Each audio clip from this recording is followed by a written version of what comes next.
It's recording now. All right, so it's always, well, I guess this ain't the Sabbath. It's always a good time for us to come together, whatever day it is. First day of the week, technically, right? You know, our days start with the sunset, right? And they end with the sunset. So the Sabbath is technically over with the sunset, but first day of the week, a little late getting this Bible study going. But I appreciate y'all. So it's always a good time for us to rise and give honor to the Most High as appreciation for Him allowing us and opening up our minds and giving us the heart to learn about His word of truth. Right? We hear it and we learn it as given to us by the Most High God. And we always give honor to the Father, but all honor to the Father goes through the Son, whose name is Yahushua, whom we call Jesus. In Him lies the only hope for salvation. We know that salvation is obtained by grace through faith, not of works, lest anyone should boast. And it's only given to those who obey Him. Right? If we do not obey Him, we know it's made manifest that we do not believe and that we are already condemned. In this state, there is no good thing that we should expect from God.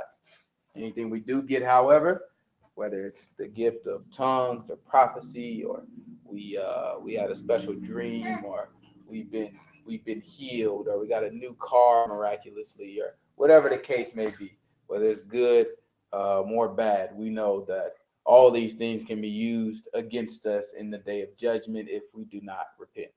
That's it. Peace to the saints in the room. Peace to the saints that may be looking in, and also to the saints that are around the world. But no peace to the wicked. The only thing we do is call them to repentance. Amen.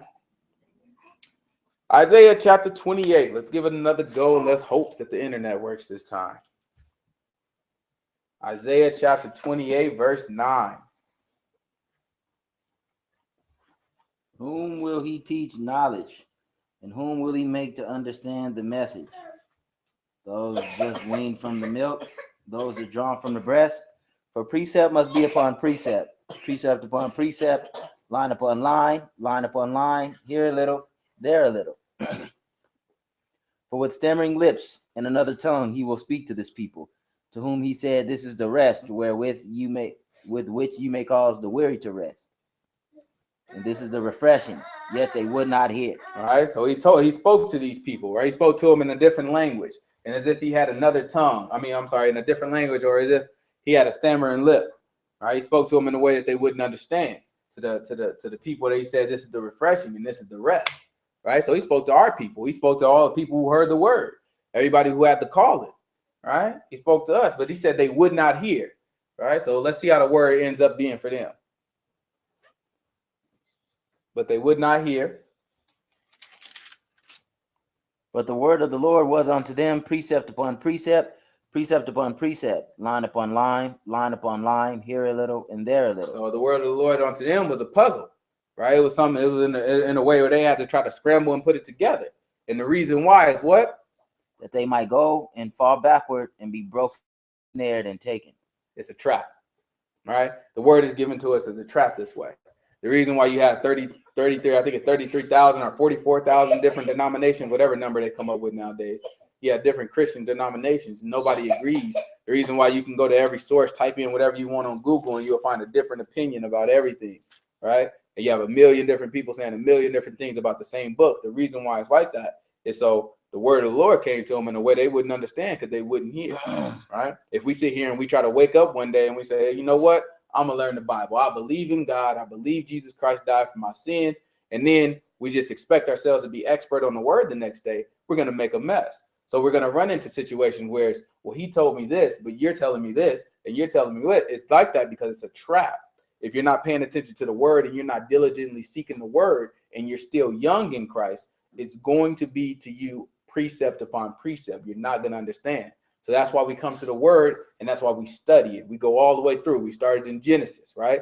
We made our way through Exodus, and we made our way through all the law. And we studied Joshua, then we looked at Judges, then we look at Ruth, then we got to Samuel, right?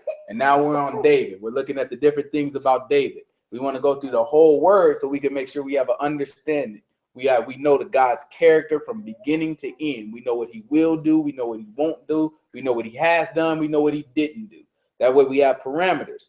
A lot of these Christians, a lot of these Hebrew Israelites, they think they know the word, but they don't. So they have no parameters. Somebody say God is love, they have no parameter for what God is love is. So they base love based off of what they do or what they think, the way they were raised.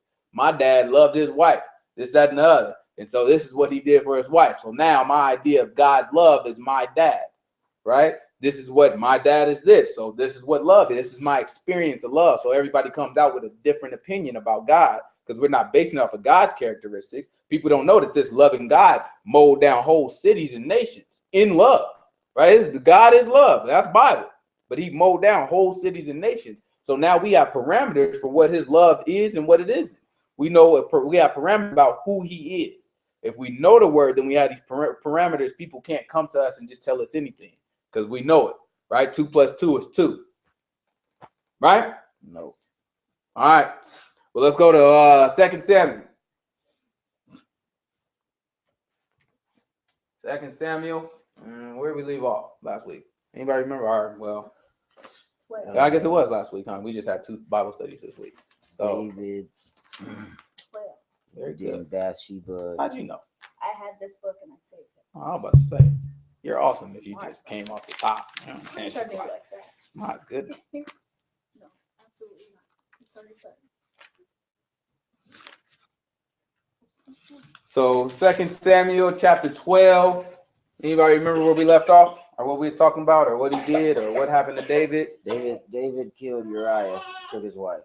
David killed Uriah, took his wife. Nathan caused him to know his sin. All right, Nathan came, the prophet, and he caused him to know his sin. What else happened? What was the repercussions of those sins? Well, the child that was born to him died, and his family's going to turn on him. Let's read it. Verse 9. Might as well.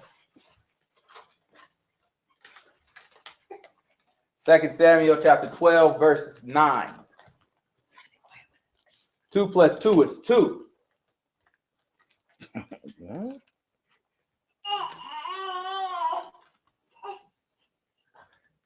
We don't know our arithmetic. If I taught Trey that, right?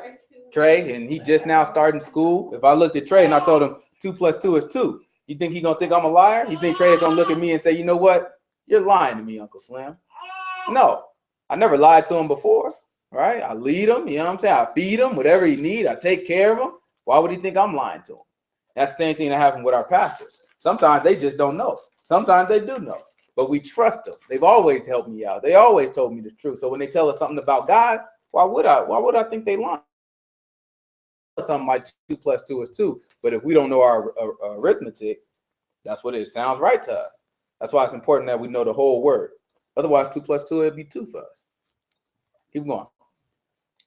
Wherefore hast thou despised the commandment of the Lord to do evil in his sight? So this is Nathan the prophet. He's speaking on behalf of the Most High God. He's saying, why have you despised the commandment of the Lord? Why have you hated the commandment and you broke it? Go ahead. Thou hast killed Uriah the Hittite with the sword, and hast taken his wife to be thy wife, and hast slain him with the sword of the children of Ammon. Now therefore the sword shall never depart from thine house. He said the sword shall never depart from thy house. Y'all remember that? He said that the sword shall never depart from your house. Because thou hast despised me, and hast taken the wife of Uriah the Hittite to be thy wife. All right. He said, you despise me, and you've taken Uriah the Hittite, his wife, to be your wife. Right? He said that he hated God. Keep going. Thus saith the Lord, behold, I will raise up evil against thee out of thine own house, and I will take thy wives before thine eyes and give them unto thy neighbor, and he shall lie with thy wives in the sight of this sun. Right? So what does it mean when he said, I'm going to raise up evil to you in his own house, from his own house? What does that mean? What is he talking about? Iniquity. What does he mean by his own house? His family. His own family, right? So he said, out of your own family, I'm going to bring up, it's going to be people that come from you, got your name, right?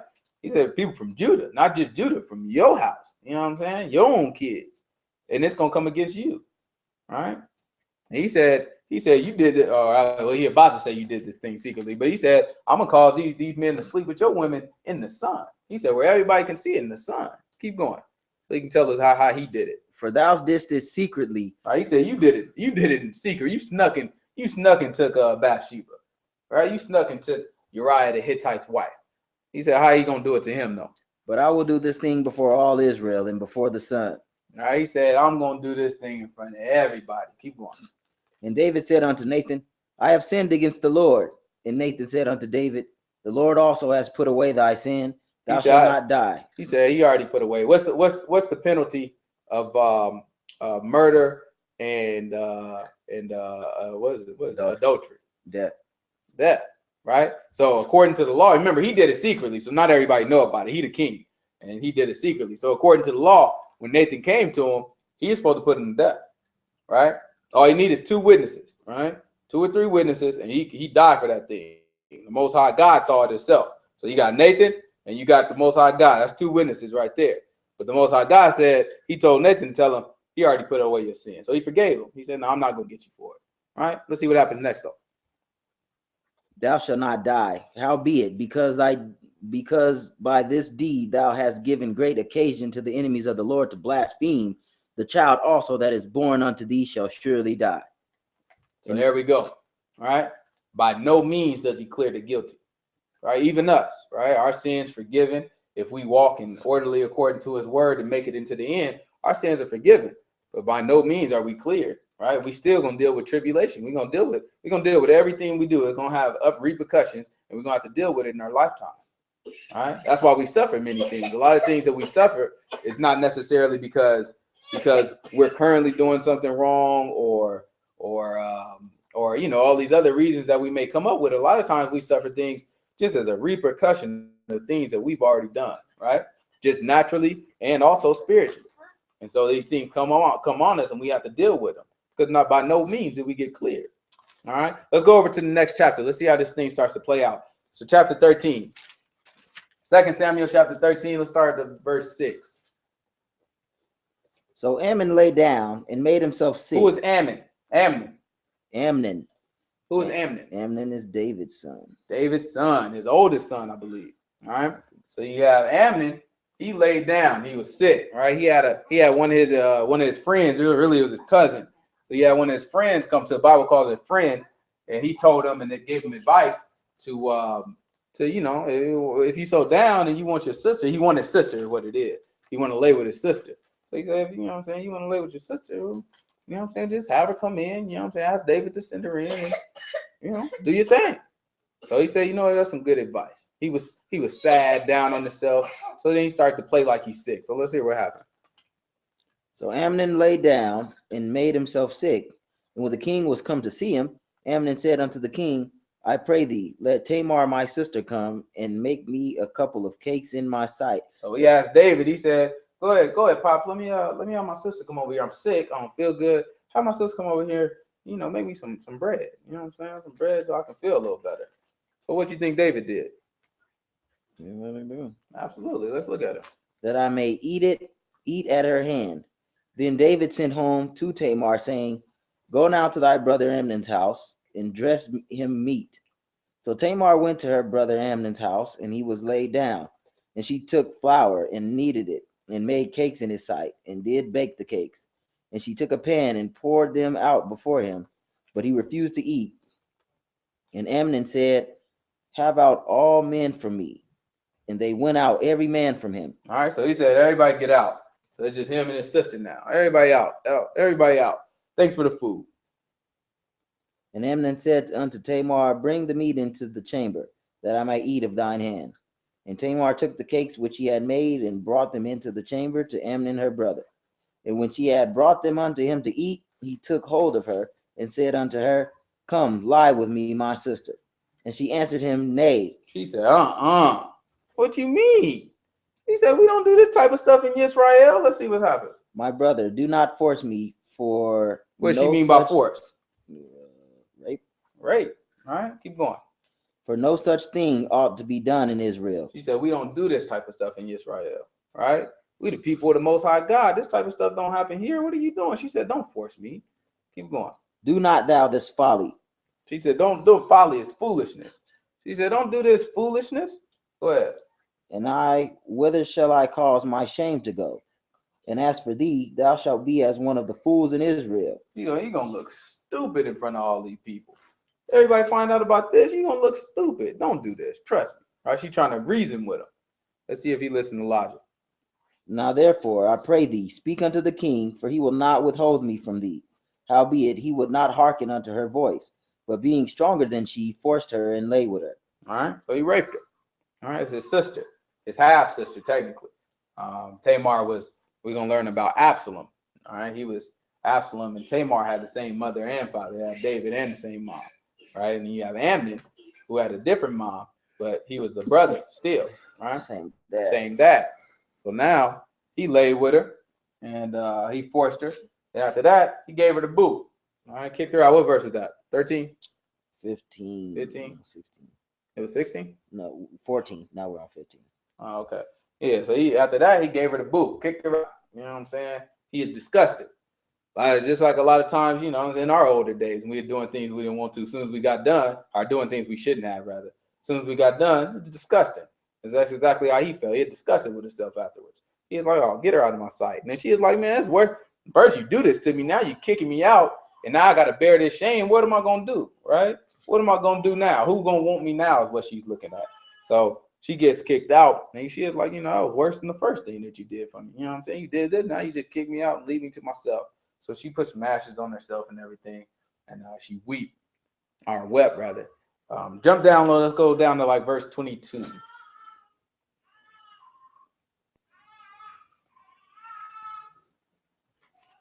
He ain't cry all day.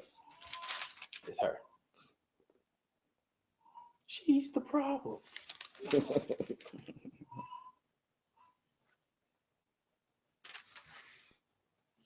You go straight from 21 to 23 in this thing. What? Weird. Why would he use a different Bible? Hold on, man. Mind boggling. You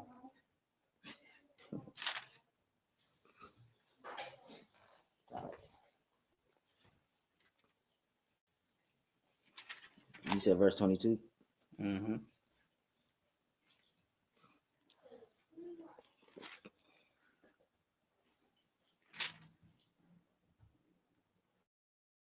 All right. 2 Samuel chapter 13, verse 22.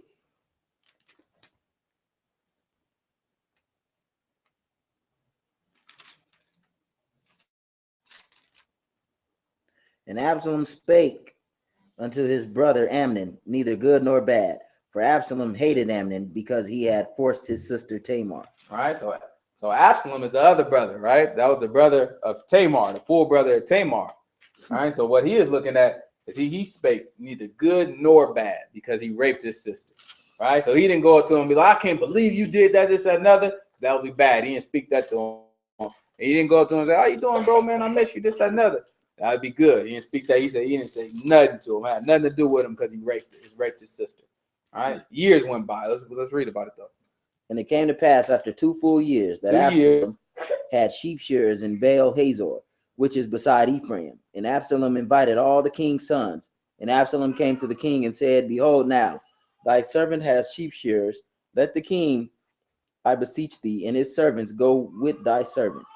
And the king said to Absalom, nay, my son, let us not all now go, lest we be chargeable unto thee. Right? So now Absalom comes up with a plan. He's like, look, let's come all out. I'm going to feed everybody. We're going to party. We're going to have some fun. Right? Come on out. King, dad, you come too. Right? But the king, David, his dad, he responded to him. He said, no. Let's not all go. We mess around. We eat a lot. You know what I'm saying? I'm an expensive man. He said, we don't want to be chargeable. So you mess around, spend too much money on all us trying to take care of us. Don't worry about it. You know what I'm saying? I'm going to stay back. We should, some of us should go ahead and stay back. Then he's going to ask later, he's going to ask, well, you know what I'm saying? At least let my brothers come. You know what I'm saying? So let's go ahead. And he pressed him, howbeit he would not go, but blessed him. Then said Absalom, if not, I pray thee, let my brother Amnon go with us. And the king said unto him, why should he go with thee? But Absalom pressed him that he let Amnon and all the king's sons go with him. All right, so the king let all the sons go. All right, so now all the sons is going there about to go party. Keep reading. Now Absalom had commanded his servants, saying, mark ye now, when Absalom's heart is merry with wine, All right, so he told his servants, pay attention. When you see that his heart is merry with wine, you see he get drunk. Keep going. And when I say unto you, smite Amnon, then kill him, fear not. Have I not commanded you? He said, as soon as you see him get drunk, you hit him and you kill him. He said, don't be scared. I just commanded you to do it. Don't be scared. You just do it. Keep going. Be courageous and be valiant. And the servants of Absalom did unto Amnon as Absalom had commanded. All right, so they killed him. All right, so they caught him. They trapped him. As soon as he got drunk, they got right at him and killed him. And they did just what he told them to do. What verse is that? 18. That's 20 what? 29. I said 18. Yeah, okay, 29. So yeah, he killed him. So after this, after Absalom kills Ammon, you all right, man? After Absalom kills Ammon, after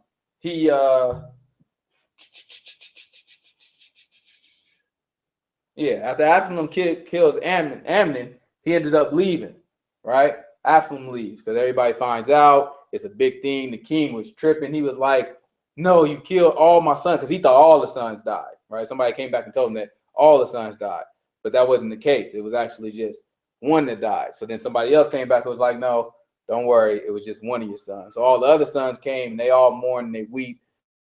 The dad was just completely distraught about the whole situation, right? So then Absalom, he left to a place called Geshar, all right? And he went there, and I think he was there for 2 or 3 years. While he was there, the king, he kind of got over Amnon dying, and now he missed his child still, so he missed his son. He missed Absalom. So now the king is moping around the whole time. He's all sad and all that stuff. So his second in command, we learned about Joab last week. So that's his man that's over all the hosts of Israel, over all the army. His second in command noticed it. He's looking at him like, man, the king is sad. So he got this wise woman. He said, okay, now go in there and feign like you're a woman that's mourning. And we know feign means fake it, you know what I'm saying? Be fake. So go pretend like you're a woman that's mourning, right? So he went. She went in and she went to him and was like, listen, king, I had this problem, right? And you can judge it. You're a righteous king. You know right from wrong. So I had this problem. One of my sons were out in the field and they strove together, right? And one smote the other one and killed him. And now all the people want to deliver up my son to kill my other son and kill him. But if they kill him, I won't have anyone from my husband who is already dead to carry on his seed. You know what I'm saying? She is like, I need him to stay alive, king. Please help me. He's like, listen, anybody who say that to you and try to do it, don't worry about it. I'll take care of it. So the king was like, your son ain't going to die, right? And so then she was like, well, you speak as one that's guilty in this matter, right? What about yourself, your own son? He's away, right? So after she made that point, they were looking like, let me ask you a question. Is Joab's hand with you in all this? Did Joab tell you to say this stuff? And she was like, oh, wise king, you know it all right? Just like an angel of God, you know it all. And so then they came and, confessed and everything. And Joab was just like, I'm saying, it was me and everything. And he was like, okay, you can go get my son then. Because Joab, he's just trying to set up a situation where he can go get him so the king could be happy, because the king missed his son, but the king didn't want to get him, right? So Joab convinced him to go ahead that he can go get him. So he went to go get Absalom. He brings Absalom back. Absalom comes back into the town. He dwells there for actually about 40 years, I think he's gonna tell us. But he comes back into Jerusalem, or into Judah, and he stays with it away from his dad. But his dad never sees him. Right? He saw him once, and after that, he didn't see him. And so he was trying to get in contact with his dad, like, what I'm saying, let me see you, let me talk to you. But his dad never wanted to see him. So Joab, he sent messages to Joab, but Joab didn't respond to him. So he sent to some of his servants to burn up Joab's field. You know what I'm saying? Then after that, Joab came to him like, hold on, what's going on? Why they're burning my field up, right? Why they killed, but set fire to all my barley. And so after that, Joab told him, he was like, I'm saying, I've been here all this time, I ain't seen my pops. Then he finally took him to his pops and they saw each other and everything. So let's go to chapter 15. Chapter 15, verse 1. All right. So 40 years passed. 40 years passed.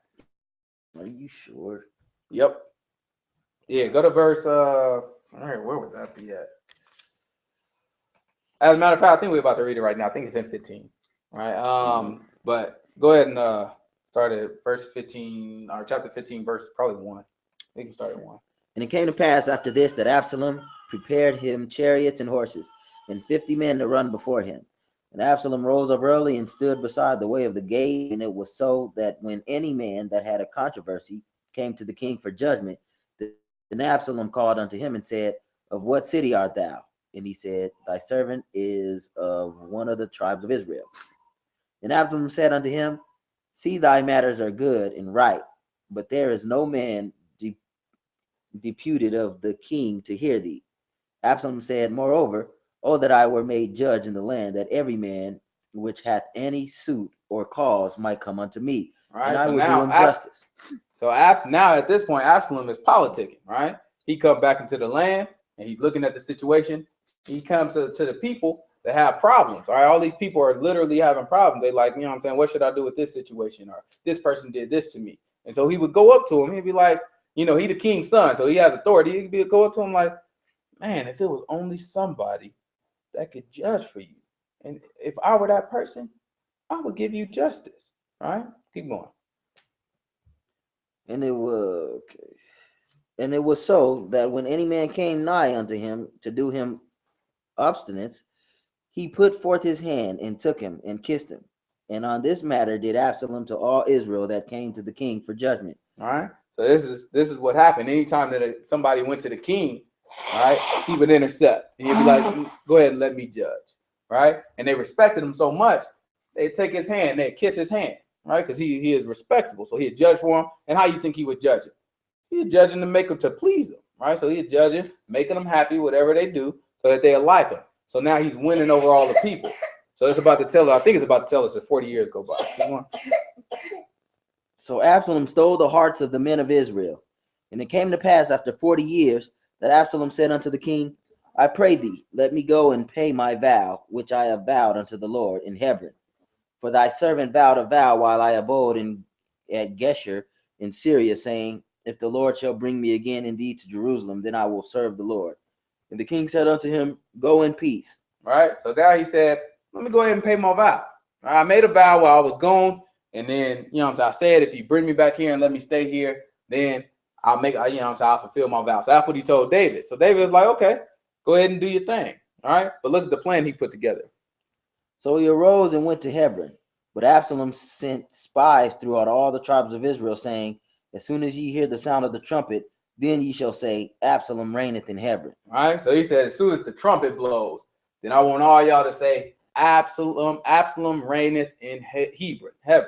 Right. So that means that he's the one, he's king now. He's trying to take the king. So he started off by judging for the people. Right. Oh, he did that to you? I tell you what, he has to pay you this much. So he stole the hearts of the people. He judged for him. They kissed his hand. They loved him. And so after he'd done this for 40 years, all the people was on his side. So now he devised his plan. Okay, I'm going to go to Hebron, blow the trumpet, and now all the people that love me, they're going to shout and blow it. He reigns. He's the king, right? He's trying to take the kingdom from his dad. Keep going. And with Absalom went 200 men out of Jerusalem that were called, and they went in their simplicity, and they knew not anything. And Absalom sent for Ahithophel the Gileadite, David's counselor from his city. All right, so he sent for Ahithophel, the Gileadite. All right, that was David's counselor. All right, it was the person that gave David advice. And so he sent for him, and now he's going to be the one that gives Absalom advice, right? And we're going to have to look at this in a little bit. Jump down to verse 24.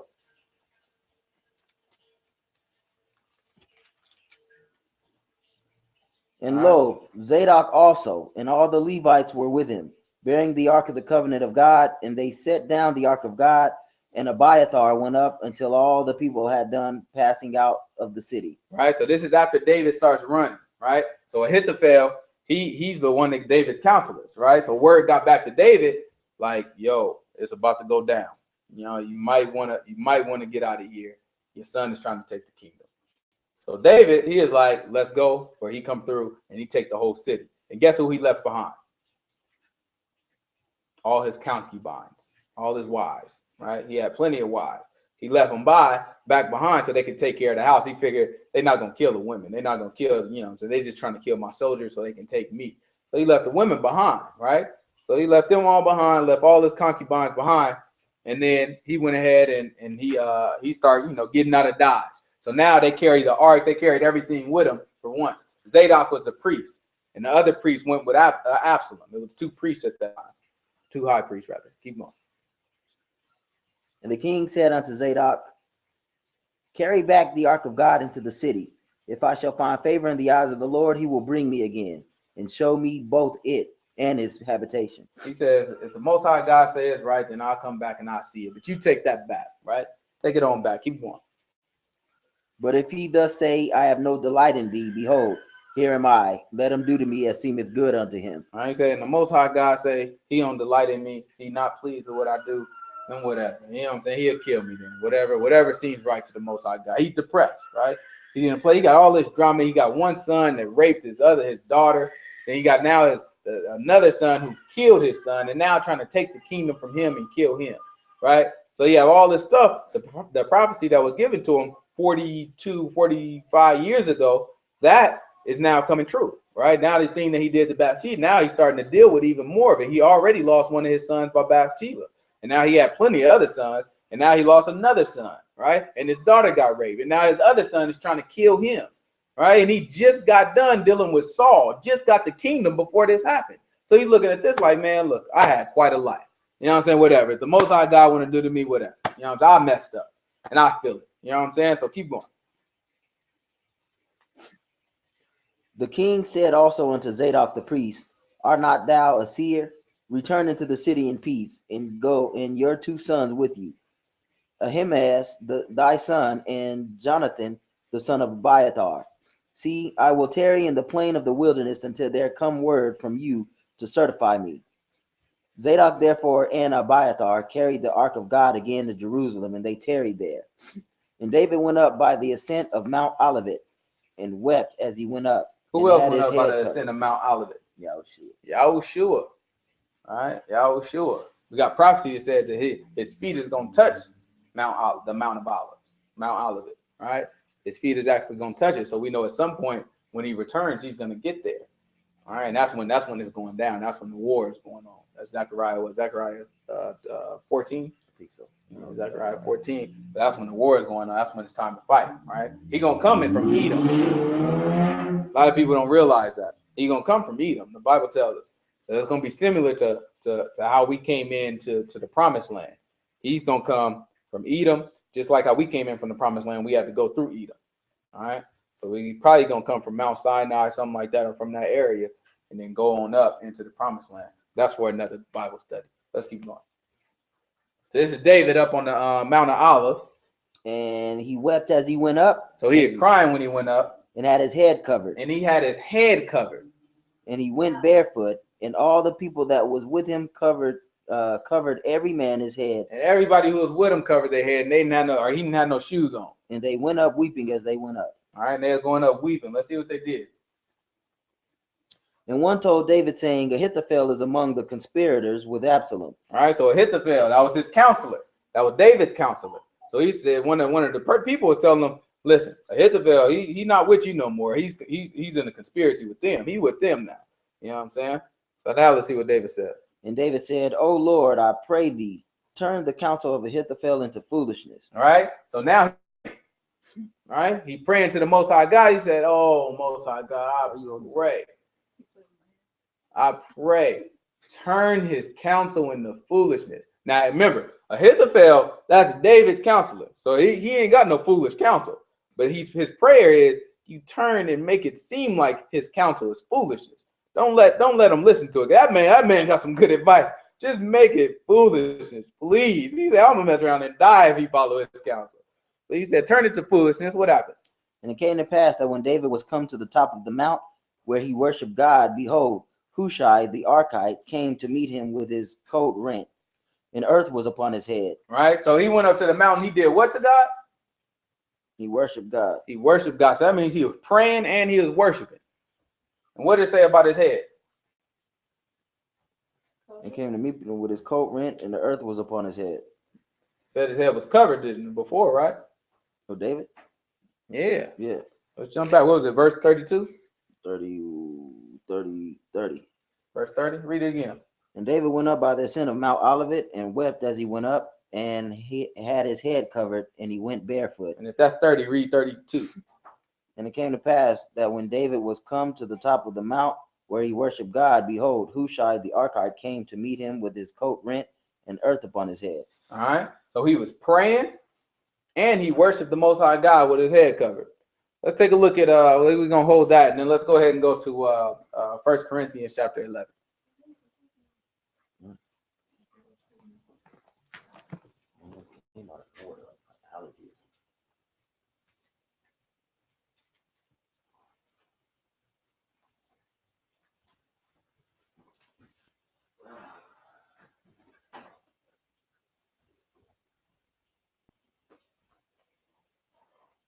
First Corinthians chapter 11.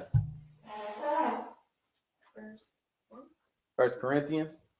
Verse 1. Oh, no, yeah, verse 1. That's where we're going to start. Yeah, my fault. I thought you said first what?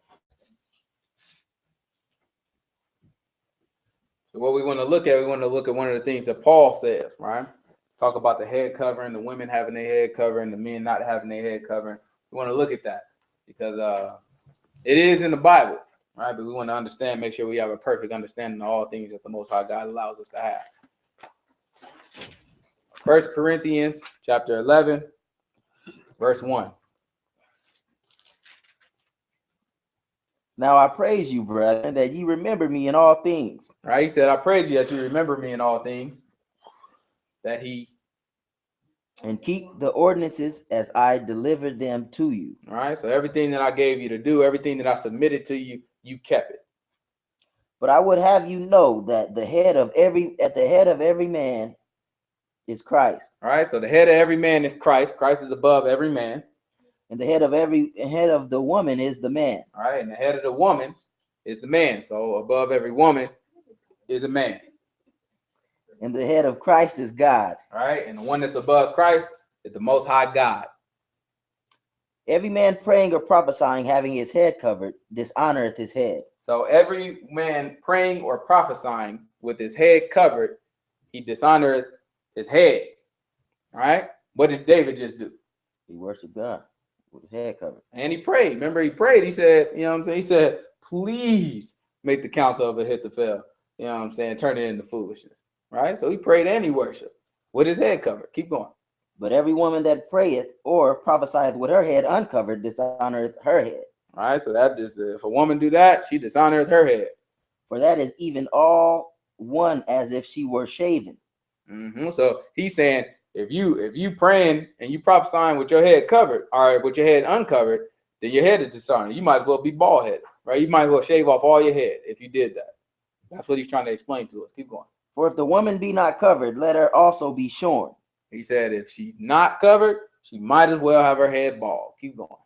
But if it be a shame for a woman to be short shaven, let her be covered. Right? So he's saying, if it's a shame for you to be bald headed now, if you want to shave, the reason why you don't want to shave your head because you think it's shameful to be bald headed, then that proves that you should have your head covered while you praying.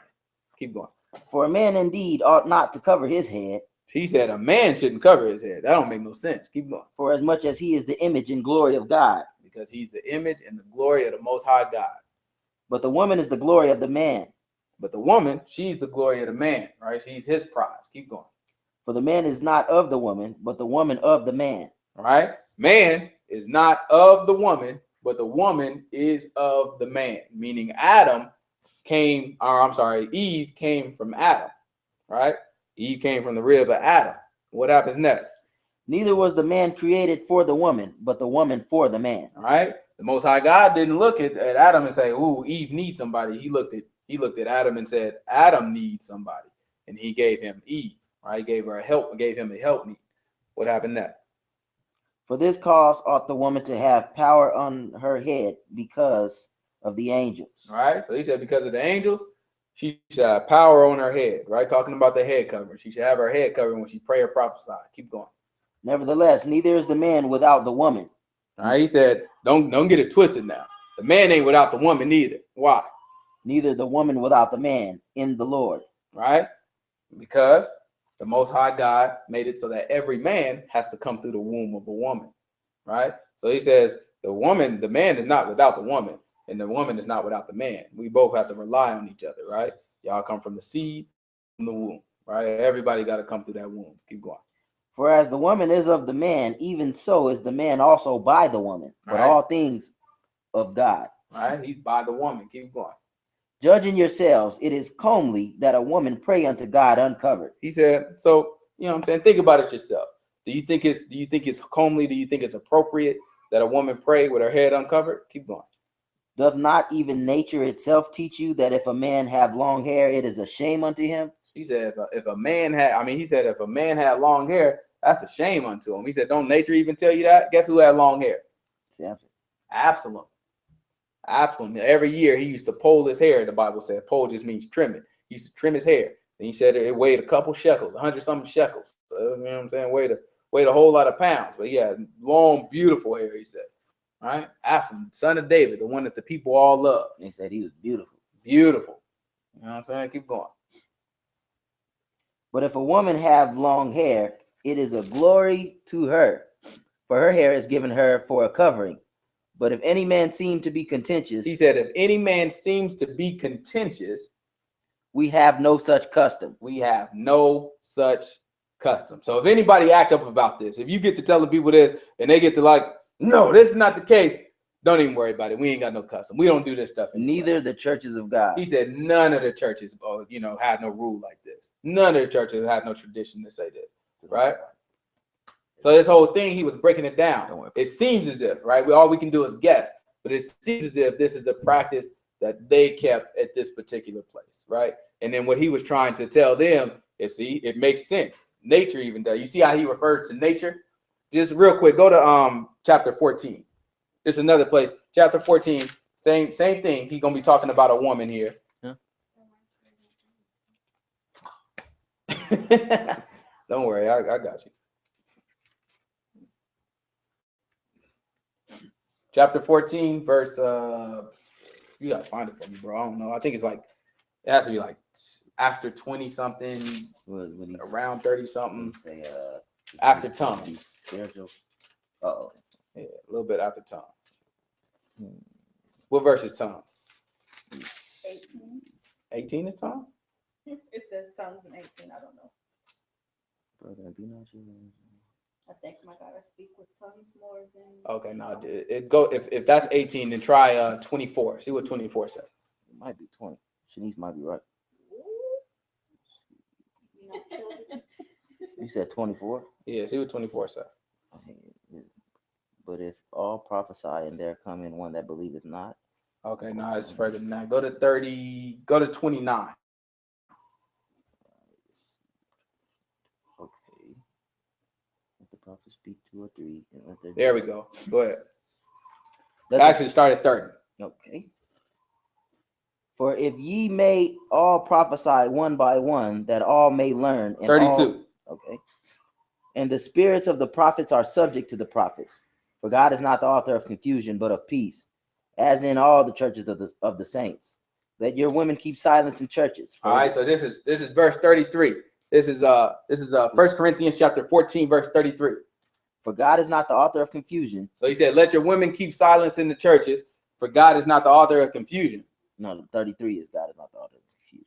Oh, that was still 32 then? Yeah, 34 is let your women keep silent. Okay. Verse 34 then. Let your women keep silent in the churches, for it is not permitted unto them to speak, but they are commanded to be under obedience, as also saith the law. All right. So they're commanded to be under obedience, as also saith what? The law. So you see here when he referred to it, he referred to what? The law. The law. Other time, what he referred to when he was talking about the head covering? He said nature. He said, does not nature even teach us this? Go to 1 Corinthians chapter 9. Maybe it's 2 Corinthians chapter 9. Try 1 Corinthians first, though. What you looking for? When he's talking about, I think it is 2 Corinthians. Try 1 Corinthians first. When he's talking about giving. Bless you. Yeah, second. I think it's second. What does 1 Corinthians chapter 9, verse 8 say? I know it's verse 8, wherever it is. It's so hard to find the verses on this one. Yeah, Bible sucks. Say I these things as a man. Oh, no, that's it. 1 Corinthians chapter 9, verse 8. Say I these things as a man. He said, am I saying this just as a man? If I'm just a regular person say this? Or what? Or say it's not the law the same also. He said, or does the law say the exact same thing that I'm trying to tell you to say? So you see, when it's something that from our law, when it's something that we have to obey, he goes back to the law, right? He proves it with the law. In this case, he's just saying, well, don't nature even tell us? Then at the end of it, he say, well, don't worry about it. If somebody act up about it, we have no such customs, neither the churches of God, right? We say this to say that you have a lot of churches, or you have, not a lot, but you have some churches, you have some congregations, especially the Hebrew Israelites, that say women have to have their hair covered, right? But that's not our customs. That's not a Hebrew custom. That's not a custom that the Most High God gave us. It's not a custom that the law gave us. Otherwise, David would have obeyed it. Otherwise, Absalom wouldn't have had long hair. Samson wouldn't have had long hair. All these different things that he's showing. He's saying by nature. It wasn't our nature. It wasn't our. We had a lot of men who had long hair. Righteous men too. You know what I'm saying? Ones that people looked at and they were after. All right. So it wasn't our custom. Let's go ahead and go back and get back on subject though. So we had David. He went up to Mount of Olives. He had his head covered. He was praying. He said, "Please make the counsel of Ahithophel, make it turn to foolishness." He said, "Make it turn to foolishness," because if it don't turn to foolishness, guess what position he was going to be in? He gonna have to deal with this good counsel, right? The same counsel that he was on the other side of it used to be, because Ahithophel used to be his man. All right. So let's go to chapter 16 this time. Second Samuel chapter 16. And when David was a little past the top of the hill, Go behold, to verse 5. and when King David came to Bahurim, behold, thence came out a man of the family of the house of Saul, whose name was Shimei. Where was Saul Shimei. from? Benjamin. Benjamin. Let's see. Shimei. Yeah. Shimei. The son of Is Gera. that how you pronounce it? Shimei. The son of Gera. He came to curse still as he came. Right. So he cursed him. Let's see. And he cast stones at David. He is throwing stones, throwing rocks at David. And at all the servants of King David, and all the people and the mighty men were on his right hand and on his left. So now imagine this. You got one guy, right, coming through, and he's sitting there cussing at David. You know what I'm saying? You blank this and you blank that, and you gonna die, and you deserve to die. I can't believe you, this, that, and other. And then you got David on the other side. He the king, and he got all his warriors right here.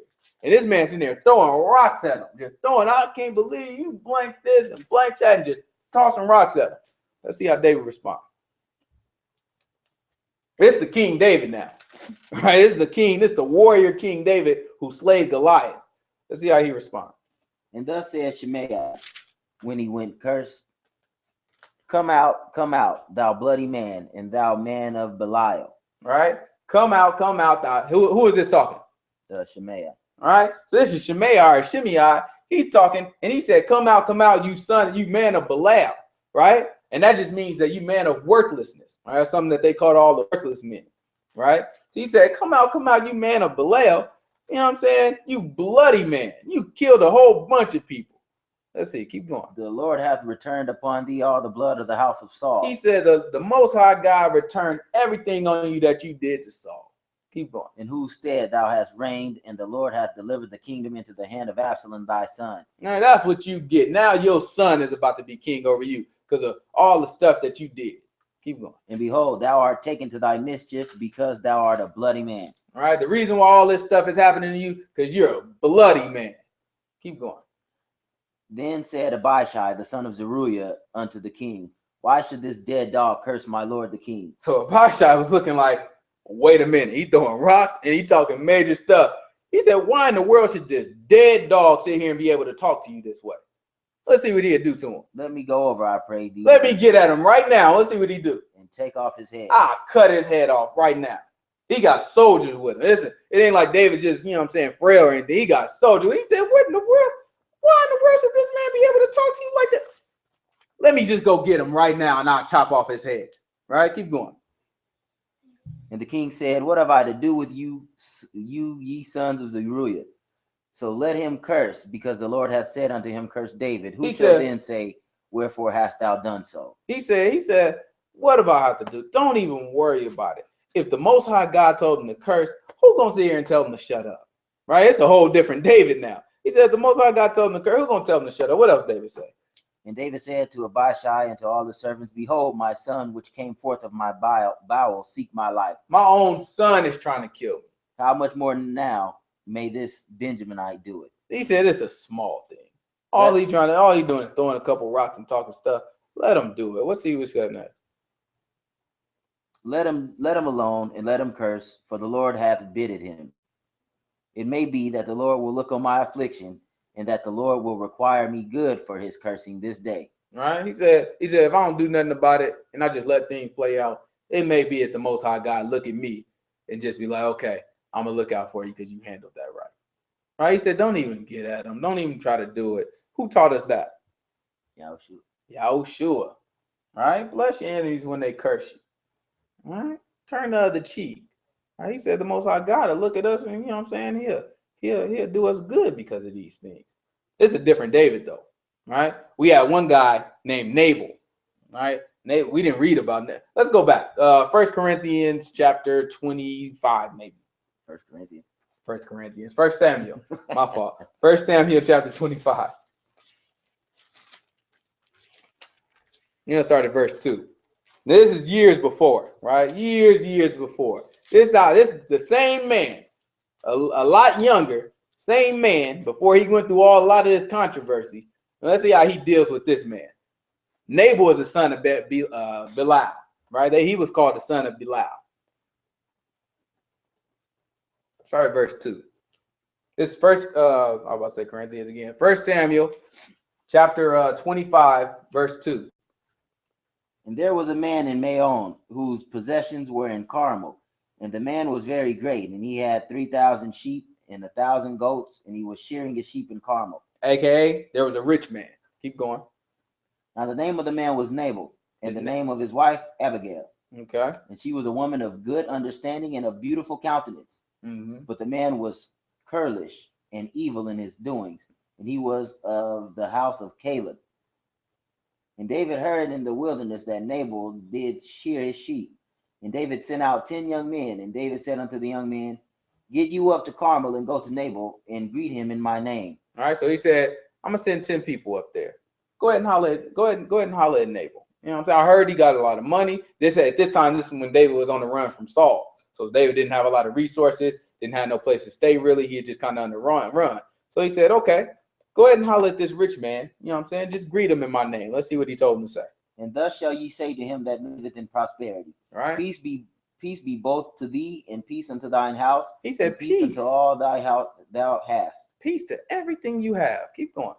And now I've heard that thou hast shearers. Now thy shepherds which were with us, we hurt them not, neither was there aught missing unto them all the while they were in Carmel. Right. He said, now I heard you have shearers. I heard you have people to cut the wool off of the sheep. Now let me tell you, you got some shepherds out here that was with us. And the whole time we was with them, we didn't touch them. Let's see what else we did. Ask thy young men, and they will show thee. Wherefore let the young men find favor in thy eyes, for we come in a good day. Give, I pray thee, whatsoever cometh to thine hand unto thy servants and to thy son David. Right? He said, and you can ask them, we protect them. Right? So they is out there, you know what I'm saying? We looked after them. We didn't get them. We was good. So, you know what I'm saying? If you could, whatever comes to your hand, whatever seems right to you, just go ahead and give it to us. You know what I'm saying? You know what I'm saying? We ain't really charging you, but you know what I'm saying? If you know what I'm saying, whatever you got offhand, just go ahead and hook us up with something. He basically just asked him for some resources. Keep going. And when David's young men came, they spake to Nabal according to all the words in the name of David, and ceased. Now remember, David is a famous person at this time, right? Remember, they had that song about David. Saul slays thousands, but David, he slays tens of thousands. So David was the man at this time. So David kind of like a celebrity. He sent his men up there. It's a rich man now. I'm on the run. I need some help. You know what I'm saying? You know, just holler at him. Tell him peace. You know what I'm saying? Tell him we did look after his men. You know what I'm saying? We didn't touch him. So, you know what I'm saying? Whatever seems right to you, just go ahead and give it to me. Let's see what Nabal say, though. And Nabal answered David's servants and said, who is David? And said, who is the son of Jesse? Who is David? I don't even know this guy. All right, who in the heck is the son of David? Son of Jesse. Keep going. There be many servants nowadays that break away every man from his master. He said, there's a whole lot of people that run away from their master. Are you running away from Saul? Right? It's a whole lot of people that do that. Keep going. Shall I then take my bread and my water and my flesh that I have kept for my shearers and give it unto men whom I know not whence they be? All right, he said, now, am I my brother's keeper? Am I supposed to sit here and take all the stuff that I did, and instead of giving it to my servants, I give it to you who ran away from your master? I don't know if that seems right. Keep going. So David's young men turned their way and went again and came and told him all these sayings. So he sent the messengers back to David. Let's see what David, now y'all saw how he just responded to Shimei, right? Let's see how David responds to Nabal. And David said unto his men, gird you on every man his sword. And they girded on every He said, man his everybody sword. get your sword together. And David also girded on his sword. And there went up after David about 400 men, and 200 abode by the stuff. He said he had 600 men. He's like, 200 y'all can stay here. It's going to be an easy job. 400, let's go. But one of the young men told Abigail, Nabal's wife, saying, behold, David sent messengers out of the wilderness to salute our master, and he railed on him. But the men were very good unto us, and we were not hurt, neither missed we anything, as long as we were conversant with them. Right? So he said we didn't lose anything as long as we was cool with them. As long as we communicated with them, we stayed with them. Right? Now, David, he told them, as soon as he responded, okay, everybody get your sword. Let's go ahead and do this. Right? It's going to be an easy job. We just going to go. Later on, David to tell you, he is like, anybody that's peeing against the wall going to get it. Everybody there, I was going to kill them all. But Abigail later, she comes and she convinces them to stay. The Most High God stayed his hand and kills Nabal anyway. Nabal died of a sickness, right? And he died anyway, I think the next morning. And then Abigail became David's wife, right? So that's how this story. But this is the old day. This is the way that David usually handled. Oh, we can't. Everybody get your sword. Let's go get him. Now this is fast forward to Shimei. Shimei here cursing them, throwing rocks at the man, telling them, you cursed to death, you bloody man, talking to the king this way. He wasn't even king back here. He's just a famous person. Now he the king, talking to the king this way. Just let it be. So you see, he's changed, right? He's different. He's a totally different guy. He's been hurt. He's been through some things, and he's a little more wise now after all his sins and all the things he turned away from, right? So he's looking at it. He's a little more wise. He's looking at just let him go, right? Depressed, just let him go. You know what I'm saying? The Most High God probably telling him to curse me after everything I've done and this, that, and other. Just let him go. Maybe God will look down and give me some favor because of this thing, right? So go ahead and go back to chapter 16. Well, actually, we're good on chapter 16 because let me see, chapter 16.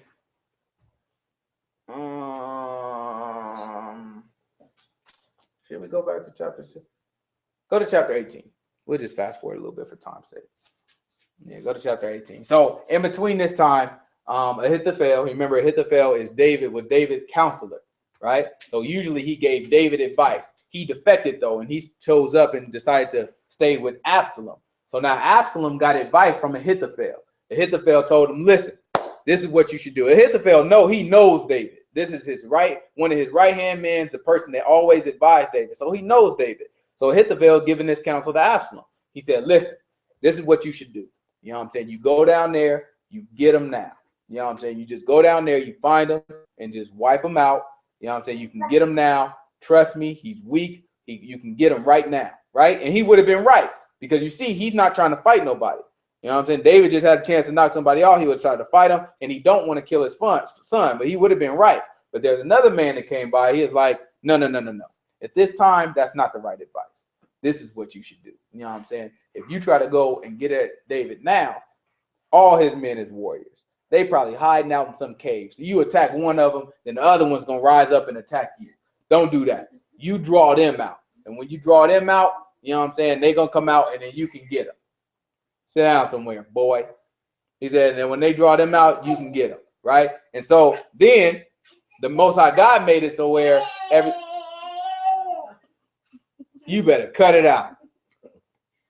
The Most High God made it so where the other man, his counsel was better, right? The Bible tells us that he made it defeat his counsel, right? So just what David prayed, he's like, make Ahithophel's counsel foolishness. The Most High God answered his prayer because Ahithophel's plan would have worked, but everybody was like, nah, that won't work. David, they too real for that. You know what I'm saying? Because they all know David, but Ahithophel knew David ain't the same. Everything ain't the same right now. So he tried to give him the right words, and he didn't give it to him. So the other guy's counsel prevailed, and they ended up going, and then they heard about it. Ahithophel went out and told, and they snitched. Then word got back to David. So when David heard the plan, he was like, okay, let's move. Let's get out of here before they ended up ambushing us and getting us the way they would. So David ends up moving. So now let's go to 18, verse 1.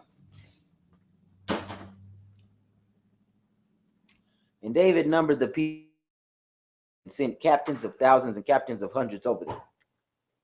And David sent forth the third part of the people under the hand of Joab, and a third part under the hand of Abishai, the son of Zeruiah, Joab's brother, and a third part under the hand of Ittai the Gittite. And the king said unto the people, I will surely go forth with you myself also. But the people answered, Thou shalt not go forth, for if we flee away, they will not care for us. Neither if half of us die, will they care for us. He said, no, David, you can't go. Because if we mess around and go, and we end up having to run and we lose this battle, they're not going to care if we run away. They're going to chase you to the death, though. He said, you stay. Keep going. But now thou art worth 10,000 of us. Therefore now it is better that thou succor us out of the city. Succor out of the city. And the king said unto them, What seemeth you best I will do. He said, all right, whatever y'all say is right. And the king stood by the gate side, and all the people came out by hundreds and by thousands. And the king commanded Joab and Abishai and Ittai, saying, Deal gently for my sake with the young man, even with Absalom. He said, please be gentle with my son. Remember, this is still his son. So he's looking like, please be gentle with my son. I know he's trying to kill me. I know he's trying to take my kingdom. I know he killed my other son, but just please, just deal gently with him. Don't hurt him. All right, keep going. And all the people heard when the king gave all the captains charge concerning Absalom. All right, everybody heard it when he said that, right? He gave all the captains charge. He said, just... So the people went out into the field against Israel, and the battle was in the wood of Ephraim, where the people of Israel were slain before the servants of David, and there was a great slaughter that day of 20,000 men. All right, a whole lot of people died, right? And it was in the woods of Ephraim, right? So it was in the woods, meaning there were a whole bunch of trees, right? It is in the forest or in the woods. Keep going. For the battle was there scattered over the face of all the country, and the wood devoured more people that day than the sword devoured. He said the trees got more people than the people did, right? So the trees killed more people than the sword did. They running through on horses and all that stuff. Trees just knocking people over. They don't see them coming. And so the trees is killing more people than actual people are. Keep going. And Absalom met the servants of David.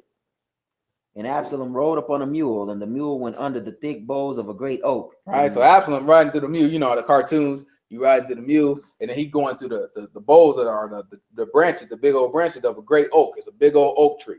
So he riding on the mule, just kind of looking back. You know what I'm saying? What's going on? Okay, he after me. I'm gonna hit him right here, and let's see what happened to Absalom. And his head caught hold of the oak, and he was taken up between the heaven and the earth.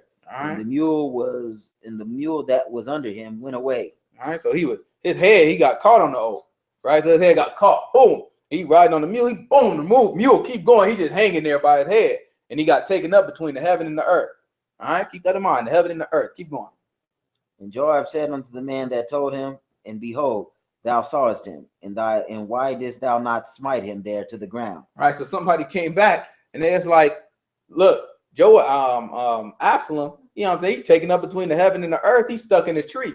So Joab looking at him like, if you saw him like that, why didn't you kill him? All right, so let's see what he said. Let's get work. Oh. And the mule that was under him went away. And a certain man saw it and told Joab and said, Behold, I saw Absalom hanged in an oak. And Joab said unto the man that told him, Behold, thou sawest him, and why didst thou not smite him there to the ground? And I would have given thee 10 shekels of silver in a girdle. All right, so you have Absalom now. He hanging in a tree. All right, and Joab was like, I would have paid you if you would have killed him. Why you didn't kill him? Let's see what the man said. And the man said unto Joab, Though I should receive 1,000 shekels of silver in my hand, Even if you gave me more money than that, yet would I not put forth my hand against the king's son. I still wouldn't kill the king's son. Let's see why. For in our hearing the king charged thee and Abishai and Ittai, saying, Beware that none touch the young man Absalom. All right, he said, be gentle with him. And everybody heard him tell you that. There's no way in the world I would have did that. Let's see what he tell him that. Otherwise I should have wrought falsehood against my own life For there is no matter hid from the king, and thou thyself wouldst have set thyself against me. You know what I'm saying? I ain't stupid. I'll mess around and do that. You know what I'm saying? The king find out, and he would have sent you to kill me. I would have been the one being killed for this stuff. He's like, I ain't going for this foolishness. Let's see what Joab do. Then said Joab, I may not tarry thus with thee. He said, I ain't staying here with you. And he took 3 darts in his hand and thrust them through the heart of Absalom while he was yet alive in the midst of the oak. So he put 3 darts in Absalom's heart, stabbed him. 3 darts in his heart, and he is still alive. That didn't kill him yet. Let's see what happens next. And 10 young men that bare Joab's armor compressed about him and smote Absalom and slew him. All right, so then after that, 10 men came by and they started hitting him until he died. All right, keep going. And Joab blew the trumpet, and the people returned from pursuing after Israel, for Joab held back the people. All right, so that saved the rest of the people, because really they wasn't after the people, they was only after Absalom. All right, so they saved the rest of the people. They was like, okay, well, we got who we wanted. Joab was like, all right, war's over, let's go. All right, keep going. And they took Absalom and cast him into a great pit in the wood, and laid a very great heap of stones upon him, and all Israel So they cast him inside of what? A great pit in the wood. Cast him inside of a great pit, and then what they put over him? And laid a very great heap of stones upon him. Great heap of stones upon him. Keep going. And everyone and all Israel fled, everyone to his tent. Now Absalom in his lifetime had taken and reared up for himself a pillar. He reared up what? A pillar. He reared up a pillar. Keep going. Which is in the king's dale. For he said, I have no son to keep my name in remembrance. And he called the pillar after his own name, and it is called unto this day Absalom's place. Then said Ahimaaz, the son of Zadok, let me now run and bear the king tidings, how that the Lord hath avenged him of his enemies. All right, he said, let me run and let me go bear the king tidings about how the Most High God avenged his enemies. Keep going. And Joab said unto him, thou shalt not bear tidings this day, but thou shalt bear tidings another day. Joab said, no, it's all right. You ain't going to send the news, right? Tidings is news, right? He said, no, you ain't going to send the news. You know what I'm saying? You'll do it some other time. But this day thou shalt bear no tidings, because the king's son is dead. All right, don't tell nobody about this. You good. You know what I'm saying? Then said Joab to Cushai, go, tell the king what thou hast seen. He said, now you can go tell him what happened. Go ahead and tell him what you saw. And Cushai bowed himself unto Joab and ran. All right, so Cushai ran. And he just took off. You know, no words. Okay. Took off. Then said Ahimaaz, the son of Zadok, yet again to Joab, but howsoever let me, I pray thee, also run after Cushai. All right, so the son of Zadok was like, you know what I'm saying, let me go too. Just let me go. You know what I'm saying? Let's see. And Joab said, wherefore wilt thou run, my son, seeing that thou hast no tidings ready? But howsoever, said he, let me run. And he said unto him, run. All right, so he said, you know what I'm saying? He begged him. He's like, all right, man, go ahead and go. And then Ahimaaz ran by the way of the plain and overran Cushai. And all David sat between the two gates. So what happened? He overran him? Overran. Hannah ran. Keep going. So he ran faster than him. And David sat between the two gates, and the watchman went up to the roof over the gate unto the wall, and lifted up his eyes and looked, and behold, a man running alone. And the watchman cried and told the king, and said the king, if he be alone, there is tidings in his mouth. So he said, if he be alone, there must be news in his mouth, tidings in his mouth, right? If he's by himself, then there's tidings in his mouth. And he came apace and drew near. And the watchman saw another man running, and the watchman called unto the porter and said, behold, another man running alone. He said, behold, there's another man running alone. And the king said, he also bringeth tidings. And the watchman said, methinketh the running of the foremost is like the running of Ahimaaz, the son of Zadok. He said, it seemed like the one that's in the front, that's coming from Ahimaaz, the son of Zadok. And the king said, he is a good man, and he cometh is a with good good man. tidings. And he's coming with what? Good tidings. Good tidings. What is good tidings? Good news. Good news. What's good news? Gospel. The gospel. He said, that's a good man there. That one that outran him. Whoa. Where's it at? It's right here. Brought it back again.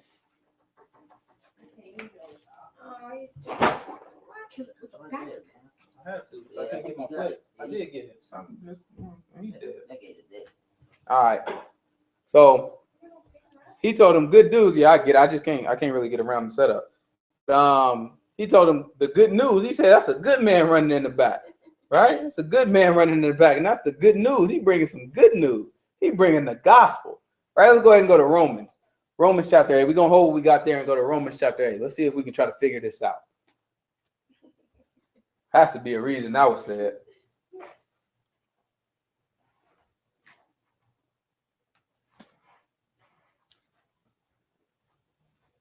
Matter of fact, before you go to Romans chapter, what did I say? Romans chapter 8. I didn't mean to say that. Romans, what am I thinking about? Romans chapter 10, not 8. The tithing. Yeah. How beautiful are the feet, yeah. The one that brings good news. Good tidings. Romans chapter 10. But before you get that, go to Romans chapter 10. Everybody hold it. Before you go to that, go to John 20. Something just came to my mind. I didn't even think about it. John chapter 20.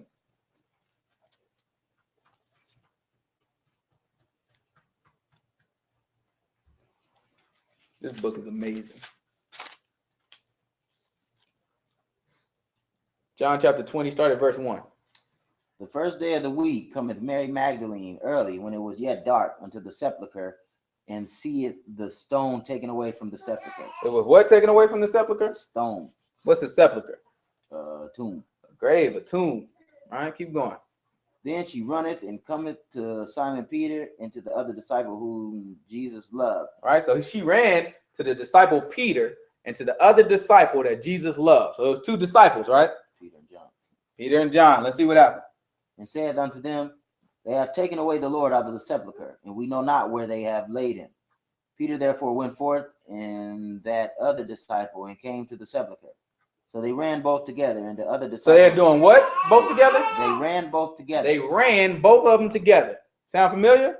Yeah. Let's see what happened. And the other disciple did outrun Peter and came first to the sepulchre. And the other disciple outran Peter and came first to the sepulchre. Right? That's just like what happened with the two runners, right? You had Cushai, and he ran, right? Joab told him to go first. Go ahead and tell David the good news, right? Then after that, he was like, okay, well, I want to go too. What was his name? Abashai? Ahimaaz? Yeah. Ahimaaz, he said, I want to go too. He said, all right, man, go ahead and go. And Ahimaaz ended up outrunning him, just like Peter got outran, right? Go ahead and go to Romans chapter 10. Start at verse 7. Maybe verse 9. Start at verse 7. Or who shall descend into the deep? All right, verse 9.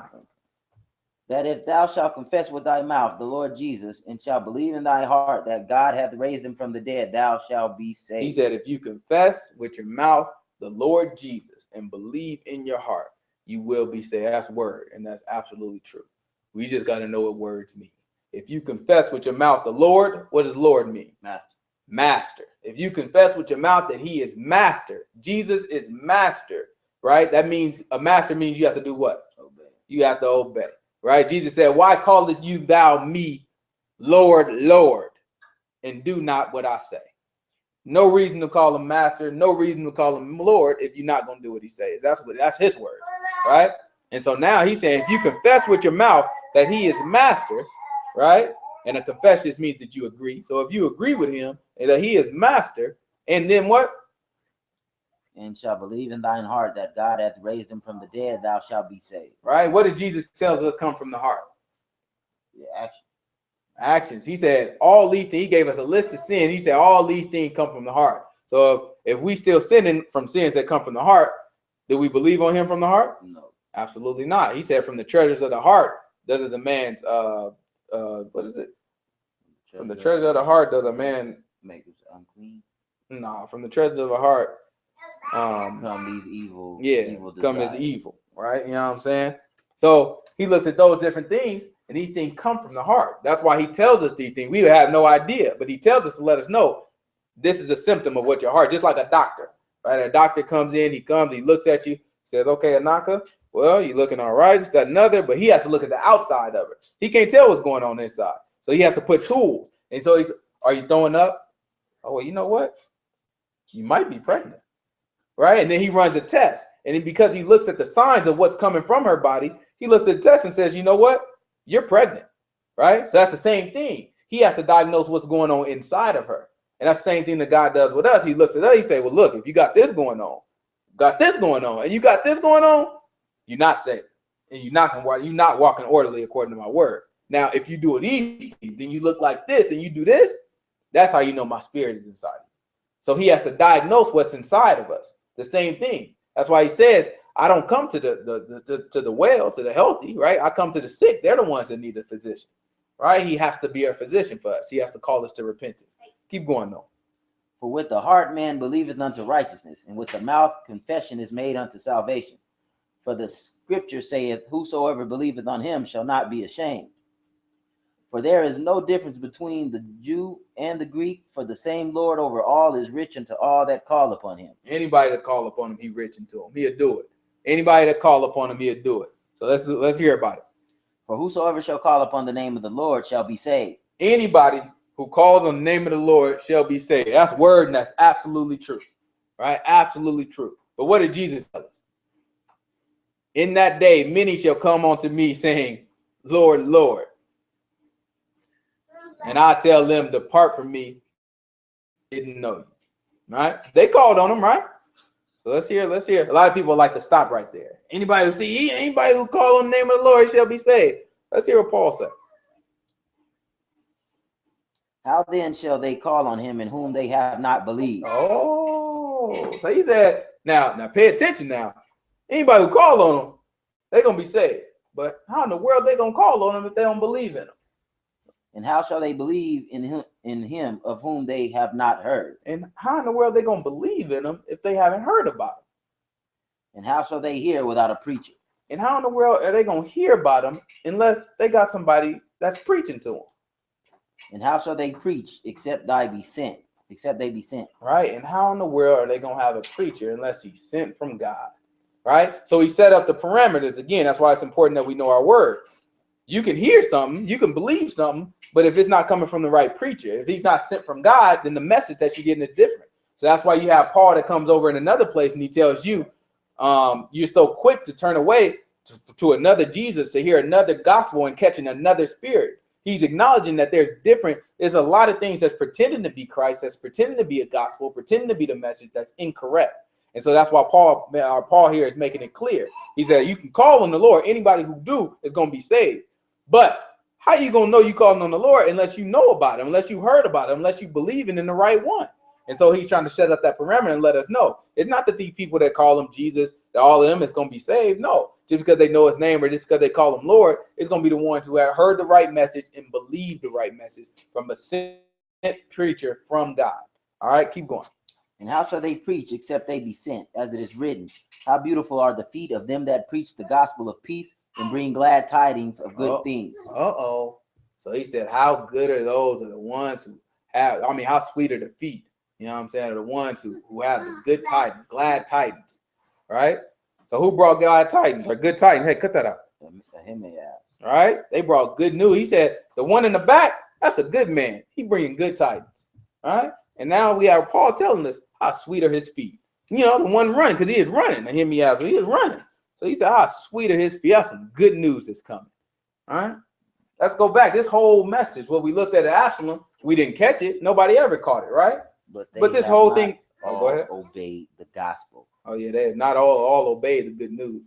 But we'll look at Absalom. This whole thing been testifying to Christ right before our eyes. Right before our eyes, it's been testifying to Christ. Go back to you better relax, boy. What? He's gone? Where you at? Really? He was like upside down. That gator was dead. That's crazy. He was twitching and everything. Where'd he go? Probably under your purse. Get it. Probably in your purse. Come on. Oh no. What are you gonna do now? He couldn't have went far. He was dead. Oh, right there. There he is. That thing ain't dead. He Man, let me Why can't you step on one with your feet? I need a shoe, bro. all right. On your shoe? The homie was lit. And if he's still in there, he ain't happy. Major man just turned it man with What a business. Let's go to Acts chapter 10.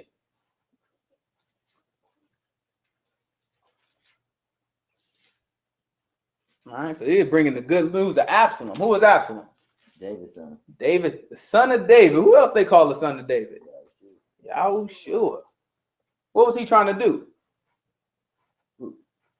Absalom. Oh, kill David. What else was he trying to do? Take the kingdom. Take the kingdom. What was Yahushua trying to do? Take the kingdom. My goodness, let's look at this. Acts chapter 10, verse 36.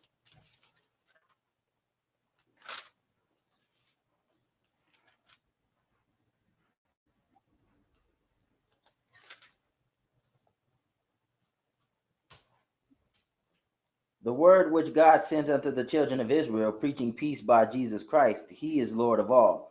That word I say you know, which was published throughout all Judea, and began from Galilee after the baptism which John preached. Right? What's published mean? Made known. Published is it's the same thing as preach, right? So it was preached throughout all Judah. Keep going. How God anointed Jesus of Nazareth with the Holy Ghost and with power, who went about doing good and healing all that were oppressed of the devil, for God was with him. And we are witnesses of all things which he did both in the land of the Jews and in Jerusalem. All right, he said we see all those on things. a tree. And he said, who you slew, and they hung them on the tree. Who else was hung on the tree? Let's see. 2 Samuel chapter 18, verse 8.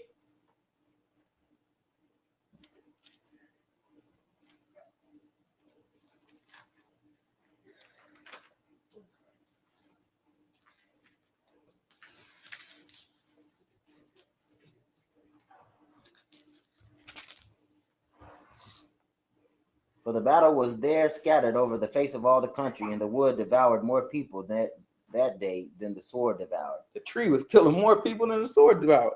And Absalom met the servants of David, and Absalom rode upon a mule, and the mule went under the thick boughs of a great oak, and his head caught hold of the oak, and he was taken up between the heaven and the earth, and the mule that was under him went away. He was taken up between the heaven and the earth. He is sitting there hanging on the tree, just like that.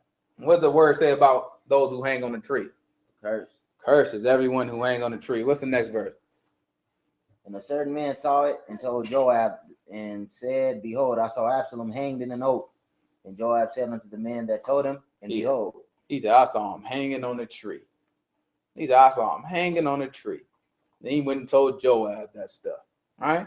Go ahead and go to 2 Samuel, jump down to verse 18.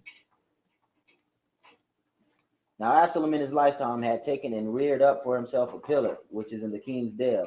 For he said, I have no son to keep my name in remembrance. And he called the pillar after his own name. What verse is that? Verse 17. And they took Absalom and cast him into a great pit in the wood. Took him and put him into a pit in the wood. And laid a very great heap of stones upon him. And all Israel fled, everyone to his tent. Very great heap of stones. Let's go to Matthew chapter 27. We're going to hold what we got over there with Absalom. Let's look at Matthew chapter 27. Let's see if we can figure out.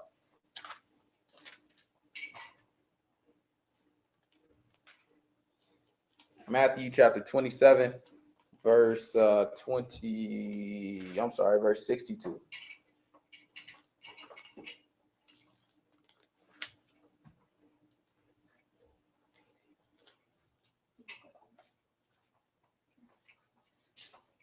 Now the next day that followed the day of the preparation, the chief priests and Pharisees came together unto Pilate, saying, Sir, we remember that deceiver said, while he was yet alive, after 3 days I will rise again. Command therefore that the sepulchre be made sure until the third day, lest his disciples come by night and steal him away, and say unto the people, he is risen from the dead. So the last error shall be worse than the first. All right, so he said after they killed him, they came back. They was like, look, this man been talking about he gonna rise after the third day. We don't want his disciples to come in here, try to steal away his body, tell a whole bunch of lies talking about he actually rose and resurrected. So make it sure, right? Take care of it. Make sure it ain't no way that can happen. Let's see what they came up with. Pilate said unto him, ye have a watch, go your way, make it as sure as you can. So they went and made the sepulchre sure, sealing the stone and setting a watch. They did what? Sealing the stone and setting a watch. All right, so they put a great stone in front of it. And they set a watch and made sure the people watched it, right? Same thing they did to Absalom, right? Absalom, they put him in a pit. That's what they did to Yahushua, right? Yeah, Joseph of Aramea, I think he is. And he bought a pit. He bought a pit for him. He bought a tomb. And he put him in there, and then they sealed it with a stone. Set a watch. right? Just like they did to Absalom. Let's look back at Absalom now. Verse 8, Samuel chapter 18, verse 18.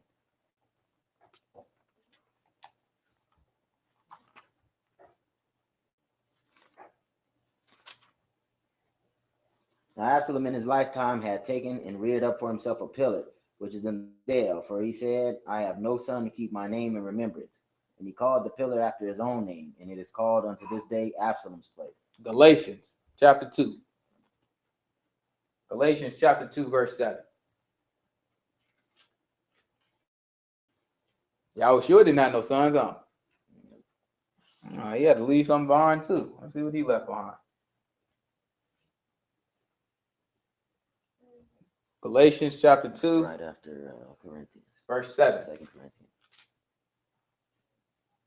But contrawise, 2 verse 7. But contrawise, when they saw that the gospel of the uncircumcision was committed unto me, as the gospel of circumcision was unto Peter, for he that wrought effectually in Peter to the apostleship of the circumcision, the same was mighty in me towards the Gentiles.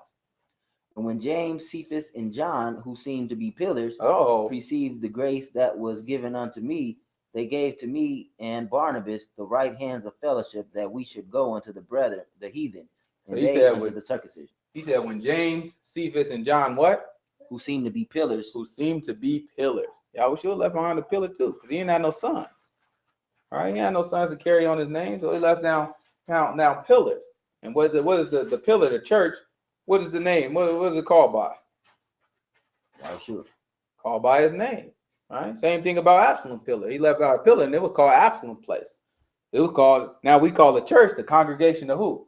Yahushua. All right. That's his place. All right. Let's go back. Well, actually, we don't need to go back. I think we're done with that. So after that, what happens is after they run back and they tell him, David gets extremely sad even more. And then they move on. David has a couple of other trials and everything, but we'll try to wrap it up. But the whole point of us looking at how Yahushua is testified, we look at these things, but he tells us that the whole book testifies to him. Right? The whole book testifies to him. He told us in John chapter 5, we don't have to go there, but John chapter 5, he tells us that search the scriptures, for in them you think that you have eternal life, but they are they that testify of me. So when we're looking at the word, what we have to see is how it testifies of what he did and what he's going to do. All right. That's important for us, because otherwise we'll mess around and miss it. Much like the Pharisees did, much like a lot of the Christians do today, much like a lot of these Hebrew Israelites do. All right. And we don't want to be in the same group. We want to be able to look at him. We want to be able to see him in everything that we do and understand him and make sure we know. Right. As a matter of fact, go to 2 Samuel chapter 22. Yeah, 2 Samuel chapter 22. We're going to show how it testifies to him. Now we know David, right? 2 Samuel chapter 22, verse 1. And David spake unto the Lord the words of this song in the day that the Lord had delivered him out of the hand of all his enemies and out of the hand of Saul.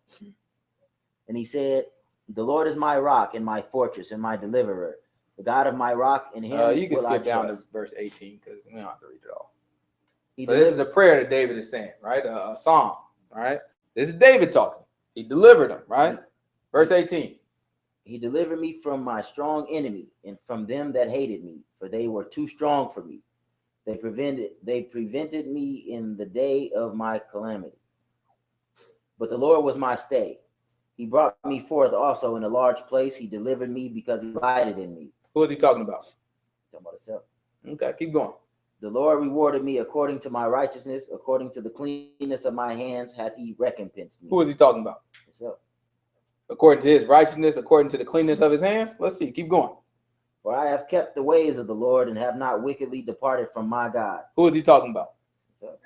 Is he talking about himself? He kept the ways of the Lord and he didn't wickedly depart from God? Yeah, he did. Oh, keep going. For all his judgments were before me, and as for his statutes, I did not depart from them. So he didn't depart from his statutes? He did once. He did about 2 times. 3 times. Well, 2 times. Yeah, we 2 times. 2 occasions, maybe a whole bunch of occasions. All right. So yeah, so you know what I'm saying? So he departed from him. Who is he talking about? I don't know. Keep going. I was also upright before him and have kept myself from my iniquity. He kept himself from his iniquity? David did? The one we just got done talking about? Oh, God, I sinned.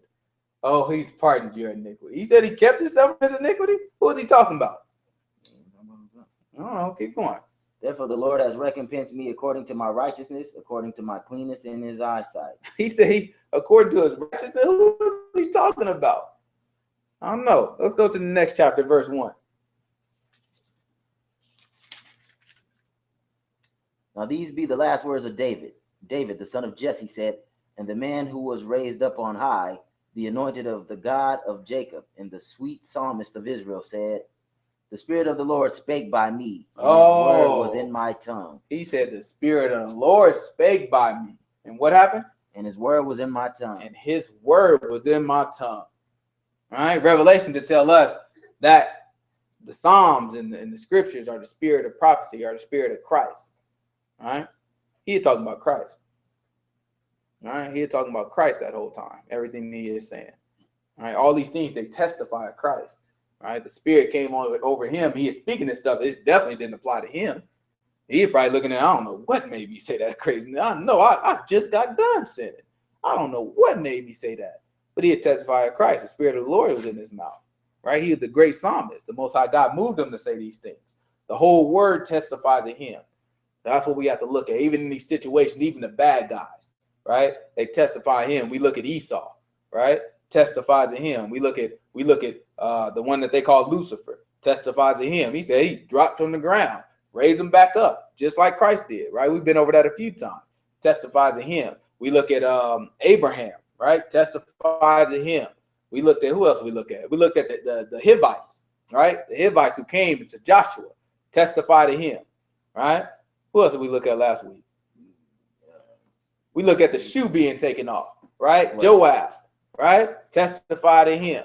All these different things we go over each week. We're going to find something that testifies to him because the whole book does, right? And all we have to do is just pay attention, look at these things, and try to figure out how it plays out. Let's go ahead and wrap up. Go to Second Chronicle. Nope. Let me see. We can skip that. Let's go to First Chronicles 28. We're gonna skip when he numbered the people, right? He numbered the people. The Most High God, he came. We can't skip it. I just can't do it. Go to First Chronicles 21. First Chronicles 21, verse 1. We won't read it all. We just gotta make some quick points. 21, verse 1. First Chronicles 21, verse 1. And Satan stood up against Israel. Who stood up? Satan. Satan stood up against Israel and provoked David to number Israel. All right. That's First Chronicles chapter 21, verse 1. Let's go to 2 Samuel chapter 24, verse 1. 2 Samuel chapter 24, verse 1.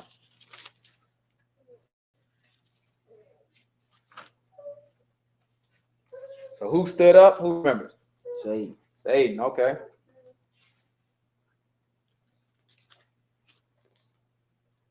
And again, the anger of the Lord was kindled against Israel, and he moved David against them to say, go number Israel and Judah. Now, First Chronicles just told us that Satan stood up against Israel, and he moved David, or provoked David to number Israel. Now, 2 Samuel is telling us God was angry with Israel, and then he made David to number the people. All right? So how does that make sense for us? God told Satan to do it. All right. We've been over this a couple times, right? We have even Job, right? Remember when Satan approached him with the angels of God, Job said, if you just set your hand, who set their hand? You. If you set your hand against him, I guarantee he'll curse you to your face. He's like, okay. God told Satan then, all right, you can touch him, you can get him, but don't touch his body, don't touch his skin. You can get everything that pertains to him, but not his, you know what I'm saying? Don't touch his skin, right? Don't touch his body. All right. Then Satan went out, did his thing, then he came back, and then he told God, okay, he did it, and you put your hand against them. Who put their hand? He told them that God put his hand against them, even though Satan wouldn't have did it. Right? He said, yeah, you put your hand against them, but if you skin for skin, let me get at his skin, and I guarantee you, curse you to his face. He said, okay, you do it. And God took the credit on everything, right? All these things, a lot of times they try to teach us like it's Satan versus God, right? Satan is this epic battle or cosmic war. Absolutely not. We at war with Satan. Satan just getting paid. He on the payroll of God. He called him, look, I need you to do some dirty work. My hand can't do it, right? Bible tells he can't tempt with evil, so he can't do it. So he got to call out. He got to say, okay, who's going to do this for me? And then he goes out and he sends them, right? He got to test this and send. So that's Satan's job. That's why Satan is here. You don't think if God didn't want Satan here, he could snap him away? Of course he could, right? It's not no battle. It's not no struggle with him. Satan does everything that God tells him to do, everything he allows him to do. That's how it works, right? So God used Satan at this time to provoke David because he is upset. And then David numbered the people, right? And this is obviously a sin. We don't necessarily have anything in the law that condemns it completely as a sin. We have one instance where he says you need to collect something from the people. So that could have been the sin behind it. But even Joab knew it was a sin. So it was obviously a sin and people knew it. So let's go ahead and go down to verse 15. 2 Samuel? Yeah, 2 Samuel chapter 24, verse 15. So the Lord sent a pestilence upon Israel from the morning even to the time appointed. All right, so the Most High God came to him and he let him choose. I think it was the prophet Gad. Yes. All right, so he let him choose. He said, look, you got these three choices of what's going to happen, right? I can give you over to your enemies. What were the three? Read the three choices for me. I can't remember. I know the pestilence. What was the other one, though? Shall 7 years of famine come unto thee There in we thy go. land? So, yeah, he gave him 7 years of famine, or I'll give you into the hand of your enemies, or I'll go ahead and send a pestilence on the land. All right. So David was like, you know what? I don't trust my enemies. I want to fall into your hands. He was like, ain't nobody more merciful than you. Let me fall into the hands of the Lord. So he chose the pestilence. So the Most High God sent pestilence on the land, verse 15. So the Lord sent a pestilence upon Israel from the morning even to the time appointed. And there died of the people from Dan even to Beersheba 70,000 men. And when the angel stretched out his hand upon Jerusalem to destroy it, the Lord repented him of the evil and said to the angel that destroyed the people, it is enough. Stay now thy hand. So the Lord turned them back. When they say repented them, it means he turned them back. He stopped them. He turned them away from what he's doing. Same thing with repent mean for us, except we just turned away from sin. The angel wasn't turning away from sin. He was turning away from the Most High God, what he told him to do. And the Most High God was like, okay, that's good. You can turn back from what I just told you to do. Keep going. And the angel of the Lord was by the threshing place of Aruna, the Jebusite. Right? What's interesting about this threshing place, so the angel of the Lord was over here by this threshing place, and they could see him. Right? So he was on this threshing place, and let's see what happens now. And David spake unto the Lord when he saw the angel and that smote the people, and said, Lo, I have sinned, and I have done wickedly. But these sheep, what have they done? He said, they didn't do nothing. Right? He said, I sinned, I did wickedly, but what about the sheep? Talking about all the people that you set me over. What about them? They didn't do nothing. Keep going. Let thine hand, I pray thee, be against me and against my father's house. Did he say, just send Satan on me? Satan is attacking us. No, he said, let your hand be against me and against my father's house. What's interesting about that? That he said, me and my father's house. Because he said, the sword shall never depart. Yeah, that's two. But you got his father, right? Yes. That's one generation. Then you got the son, David. That's one generation. Who will be the third generation? Solomon, right? But who's the son of David? Yahushua. So that's why the sword was against Yahushua, right? That's why he called him the son of David, right? Because he'd be that third generation, right? So that's why the sword ended up getting Yahushua. That's why he had to mention his father's house. He didn't say against me and my house. He could have just said my house, but he said, no, against my father's house. That brings Yahushua to the third generation because he called himself son of David. Keep going. And David, according to the saying of Gad, went up as the Lord commanded. And Aruna looked and saw the king and his servants coming on towards him. And Aruna went out and bowed on his face upon the ground. And Aruna said, wherefore is my lord the king come to his servant? And David said, to buy the threshing floor of thee, to build an altar unto the Lord, that the plague may be stayed from the people. All right, so he ended up building this altar, and he made a deal with Aruna. Aruna was trying to give it to him for free. He was like, no, I got to pay for this. There's no way in the world I'm doing something for God that it didn't come out of my pocket, right? We should all have that mind that we should have to lose something and have to feel it when we do something for the Most High. But he said, I'm saying, no way in the world. So he ended up building this altar. What's so interesting about this altar is it's in Mount Moriah. It's the same place where Isaac was about to be sacrificed. Abraham was about to sacrifice Isaac in the same place. And this is also the same place where Solomon is going to end up building the temple. All right. So let's read a little bit about Solomon, and then we can wrap up. Let's go to First Chronicles 28, verse 5.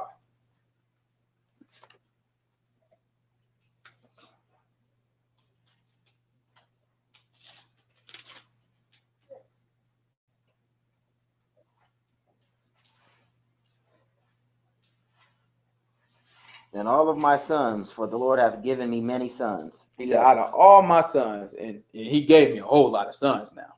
He hath chosen Solomon, my son, to sit upon the throne of the kingdom of the Lord over Israel. He chose Solomon. Hey, put that down.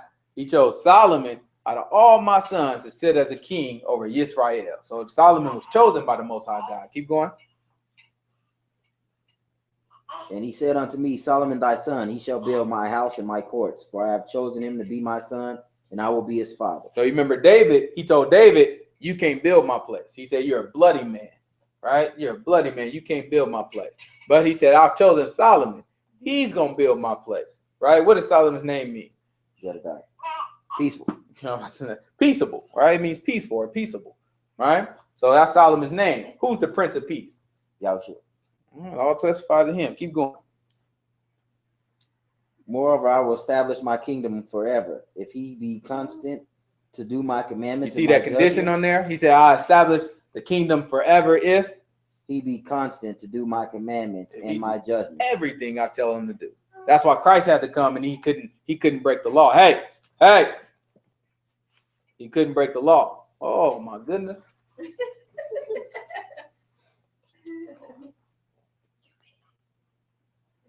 All right, that's why Solomon had to come. I mean, Yahushua had to come, and he couldn't break the law because of this condition. He said, if you continually do all my commandments. All right. He said he established it forever. That's why when Yahushua come and did all his commandments, now the kingdom is established forever in Yahushua. Keep going. Now, therefore, in the sight of all Israel, the congregation of the Lord, and in the audience of our God, keep and seek for all the commandments of the Lord your God, that ye may possess this good land and leave it for an inheritance for your children after you forever. All right. So this is what David was telling Solomon. He kind of giving his last speech to his son. Let's figure out where he chose him though. Let's go back to 2 Samuel chapter 12. We'll just read a little bit about when he chose him, and we can go ahead and wrap. We'll talk a little bit about what's gonna happen next week, and then well, not next week, I guess the week after. Day of Atonement. 2 Samuel chapter 12, verse 24.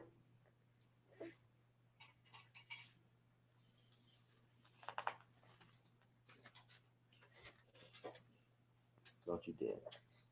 Don't you think about it. The children of Judah that bear shield and spear were 6,800. 2 Samuel chapter 12. Oh, sorry. I'm in Chronicles still.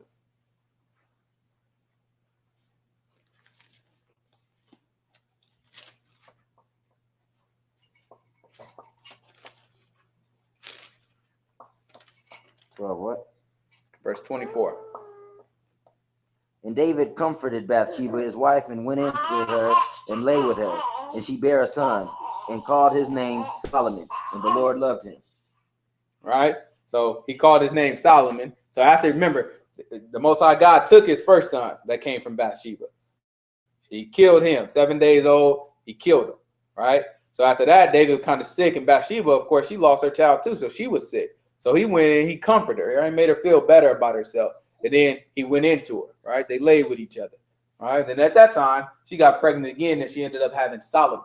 All right. And the Most High God said he loved Solomon. Go ahead.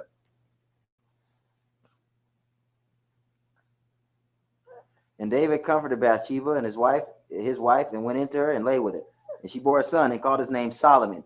And the Lord loved him. And he sent by the hand of Nathan the prophet and called his name Jedediah because of the Lord. All right. So the Most High God, he renamed him Jedediah. Keep going. And Joab fought against Rabbah. Oh, well, you good. Yeah, so he named the name Jedediah. So that's when the Most High God chose him. And the Most High God ended up telling David, he's going to be the one that sits, right? David had all these sons, Absalom, Amnon, and he had many other sons as well, right? But he is like, this is going to be the one that's going to reign, and he's going to be the one that builds my temple. Because David couldn't do it, because David was a man of blood, right? He had too many wars.